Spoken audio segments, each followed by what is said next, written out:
Okay, Ken, whenever you're ready. Okay, let's hope we do a good presentation today.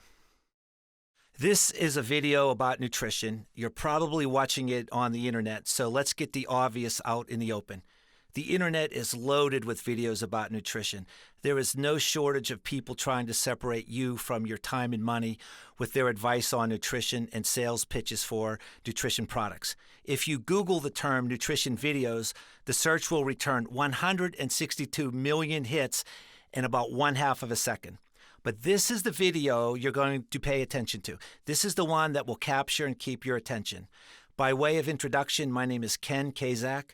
I'm trained in the field of economics, and I work as an investment researcher and investment advisor in Pittsburgh, Pennsylvania. I have a unique story to share, and I'm going to get right to it. I will tell you this, the beginning part of this story is more audio than visual, but stick with me through my backstory, and you'll be glad you did. I've got a lot of great slides to show you. Many years ago, one of my clients sent me to the city of Gainesville, Florida, to work on a real estate project. While I was there, I met a young lady studying gerontology at the University of Florida. Gerontology is the study of aging. I was so interested in what she was doing that when I returned home, I decided to learn about nutrition, fitness, lifestyle factors, the body image industry, anything connected with aging and proper preventive health. Now, what I had going for me was my knowledge of economic analysis and my skills as an investment researcher, and that's what I used when I started my journey. Now, if all you know about economics is what you retained from those boring macro and micro classes you had to sit through in college, you had uninspired teachers. Economics is one of the coolest things to study because at its soul, it's the study of everything. When you study economics, you certainly learn about banking and finance, but you also learn about politics, statistics, history, demographics, geology, geography, literature, sociology. The list is endless. In fact, one of the nicknames of economics is the psychology of business. The growing field of behavioral finance is something I use on a daily basis in dealing with investors in the capital markets. If you want a taste of how cool economics is, there are 2 books for your review. Freakonomics has become a part of our culture. The writers applied their vast knowledge of economics to various real-life situations and shared their findings in this best-selling book. The book gave birth to a sequel, a podcast, and even a movie. This book was and is groundbreaking. 4 years after it was published, there were over 4 million copies in print, and that number just keeps growing. Tim Harford, author of The Undercover Economist, has become a favorite writer of mine. In this book and in The Undercover Economist Strikes Back, Tim converts less than glamorous subjects such as central bank practices and pricing theory into easy-to-understand concepts. He has a great writing style, and Tim's books are great for airplane flights. Now, when I applied economics and objectivity to nutrition, I realized almost immediately what I had been told about proper nutrition or eating right or eating healthy had tremendous financial and political incentive behind the message. And political incentive almost always converts to financial incentive. I wanted to learn about the exercise industry, so I took a job selling exercise equipment.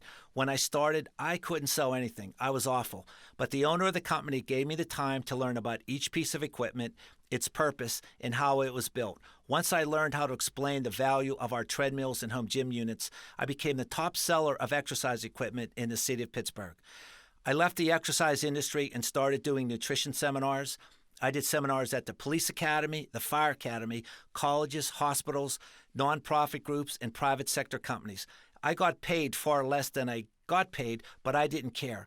I had a unique way to discuss nutrition, and the people I got in front of appreciated this value approach. In a field where most participants have an angle, my only angle was no angle at all. I appeared on radio shows 4 times discussing nutrition and fitness. I did that Sunday morning, 6 a.m. public service program. 2 of the interviewers used a copy of the interview as their audition tape to get jobs at other stations. I was presented with various opportunities. An endocrinologist who wanted to be known as a weight loss guru and get on TV asked me to market his practice. I passed on that offer. One of the alternative medicine radio guys was coming out with his own line of supplements. His business partner wanted me to travel around promoting those supplements. Passed on that one also. I was contacted by people who owned a medical billing and collection agency and was asked to come to work for them. Passed on that opportunity. I wanted to do my own thing. But 4 years after my first seminar, my own thing had zero traction. Nothing was going on for me. My venture, and I wouldn't refer to it as a business, consisted of me going into the offices of human resources personnel in downtown Pittsburgh and trying to sell them on the idea of nutrition and fitness seminars for their employees. I was told by more than one HR person that they were going to do such programming, but they weren't going to use me. Instead, they were going to call their personal trainers from Bally's Fitness and pay them to come into the companies and provide such programs. Now, at this time, I was in the investment business, but I didn't have that many clients. I was still trying to find ways to teach people about the inner workings of the business, move them along the learning curve, and convert them to clients. Due to circumstances in my life at the time, I had to do something that was disappointing, disheartening, and downright embarrassing. What you're looking at is a building in Cheswick, Pennsylvania. This building used to house a shoe store. I went to work in the basement of this building, but I wasn't selling shoes. I sold bodybuilding supplements. I put my pride on the shelf and went down the steps of this building into a boiler room that sold supplements. Our mission was to sell supplements to gym owners around the country so that they could mark them up and sell them to their members. My territory was the Midwest, and I was really good at this job. Why was I so good? Because when you're trained to find value, it's easy to find the scam, and I knew how to sell the scam. I sold pallets full of creatine, metrics, whey protein, Ultimate Orange pre-workout drink, stackers, and protein bars to gyms in Michigan, Chicago, Indiana, and Ohio. When I started, I had 0 customers. When I climbed the steps out of that old shoe store for the last time and said goodbye to Cheswick, PA, I had over 100 gyms that were either buying from me on a regular basis or I had sold at least one shipment to. The reason I was able to climb out of the old shoe store was because I wrote an article that was published in the Pittsburgh Business Times.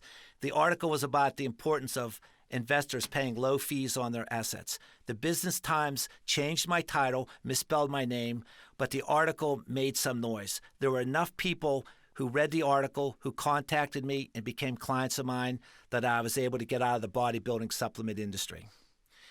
It's been a long time since I left the old shoe store in Cheswick, PA, and it's important for me to share with you what I've been doing. First off, I grew my investment practice. I wrote many other articles and essays. I wrote a few self-published books, and there's no embellishment here. There was no bidding war between Simon & Schuster and Random House for my books. They're self-published, but requires a tremendous amount of effort, research, outlining, writing, rewriting. There's tons of writer's block that one has to deal with. I also was in a great romance for 7 years that turned less than great in year number 8 and didn't make it through year number 9. But maybe the coolest thing that I did was that I got myself a passport and I saw a good bit of the world. Actually, I got 2 passports because I filled the first one out. And I want to share with you just some photos from the journey. What you're looking at is a picture of a painting known as The Girl with the Pearl Earring, painted by Johannes Vermeer, a Dutch painter who died in 1675. There are 37 paintings attributed to Vermeer in the world. I've seen all 37 of them with one footnote. My journey took me to 12 different countries, including England and Germany 2 times. I had a private showing of this painting. This painting is known as the Music Lesson in this place, Buckingham Palace. So I had a private showing of a Vermeer painting owned by the Queen of England. This is me with Vermeer number 37. It's in the National Gallery of Scotland. The painting is known as Christ in the House of Mary and Martha, and by size, it's the largest painting that Vermeer ever did. This is my footnote. The painting called The Concert was stolen from the Gardner Museum in Boston in March of 1990. This is probably the most famous theft of artwork in history. I have not seen this painting, but I've seen the frame it was stolen from. As a footnote to my footnote, I also visited Vermeer's house and studio in the town of Delft, about 40 miles west of Amsterdam. I wasn't just on an art journey. I also did a military historical tour. This is me in one of the military cemeteries above the invasion beaches of Normandy on the west coast of France.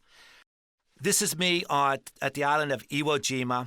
There's only one day of the year you're allowed to go to Iwo Jima, and I was able to make it. That hill that you see behind me is the infamous Mount Suribachi, where on February 23rd, 1945, 5 U.S. Marines and 1 Navy corpsman raised a flag that was captured in probably the most famous photograph of all time. This is a picture from the town of Bastogne, and Bastogne is where the military conflict that we know as the Battle of the Bulge was fought. That little town of Foix, if you happen to be a fan of the Band of Brothers, Foix was featured in episode 6 of the Band of Brothers. It's where the Germans were headquartered, and Easy Company had to go in and impolitely ask them to leave. I also went to a place called the River Kwai in the Kanchanaburi province of Thailand.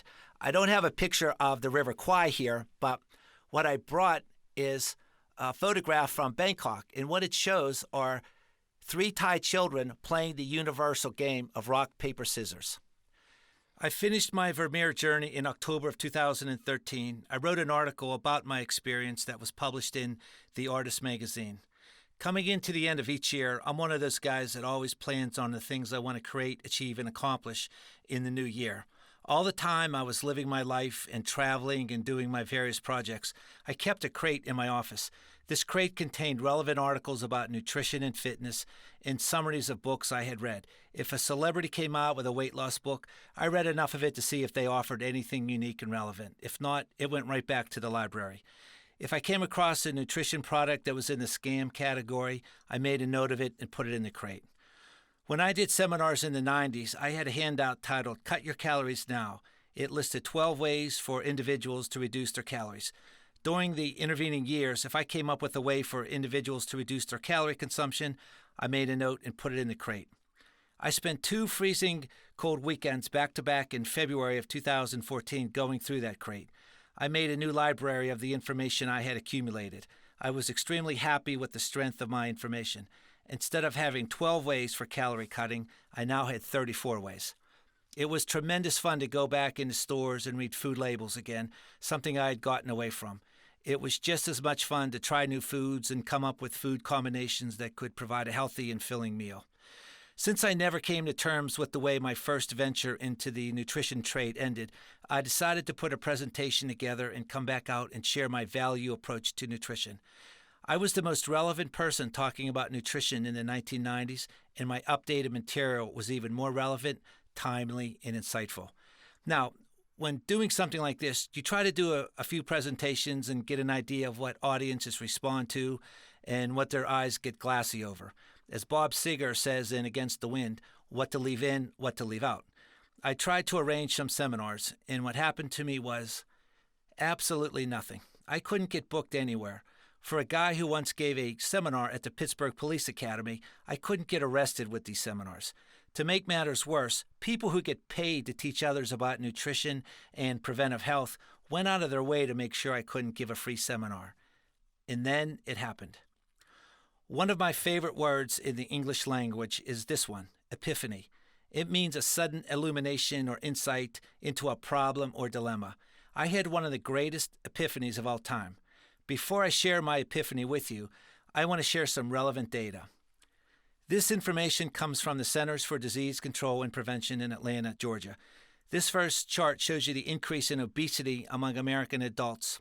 If you look closely, you can see that the obesity level doubled between 1980 and 2000.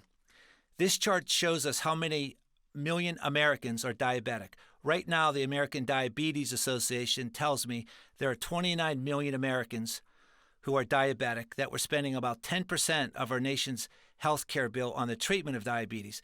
And they also have a number for people they classify as pre-diabetic. And I'm not going to share that number with you because it's shocking and somewhat scary. This chart shows you the percentage of minority adults who are diabetic. And it's unfortunate that black men and black females are winning this race. And this is one race that you do not want to win. This chart shows the increase in childhood obesity. And what's ironic is that the childhood obesity level increases on a consistent basis from 1976. And it turns out that the average American adult is consuming 500 calories more per day than they did in 1976. This slide might be the scariest slide of all. It shows a 35% plus increase between 2000 and 2014. What is it? It's the increase in the number of registered dietitians. Now, if we put all this information together, it seems to show a positive correlation between an increase in dietitians and an increase in obesity and diabetes. But I'm not going to say that. Instead, I will share with you my cool epiphany. In our country, we have a huge nutrition advice industry financed by health insurance companies, government agencies, nonprofit groups, and to a certain extent, private sector firms. With all the hundreds of millions of dollars being spent annually on nutrition advice, why are we the fattest nation in history? Here's why. Too much of this money ends up in the hands of registered dietitians, and they are granted too much influence in how nutrition is taught in America. There are 4 points about dietitians and the nutrition advice industry you need to know. Point 1. The first priority of a registered dietitian is not to teach you about nutrition, but to protect their job and potential future sources of income. Imagine for a moment I'm a registered dietitian. Today I'm working at a nonprofit teaching people about nutrition.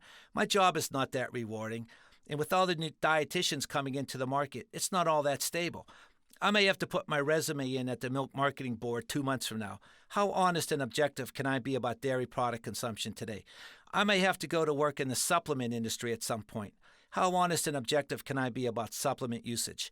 My mecca is to go to work for a large processed packaged food company.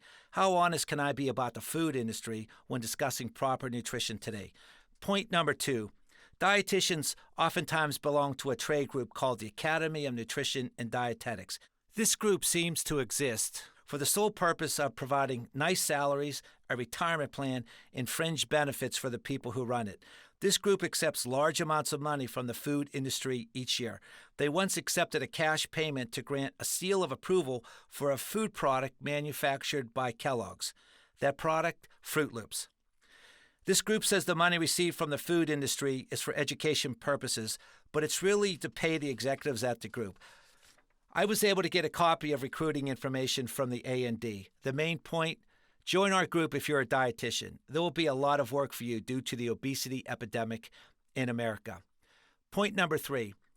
In 2013, there were 44,000 studies published on diabetes, obesity, and nutrition. 44,000. Why were there 44,000 studies published? Because somebody was paying for them.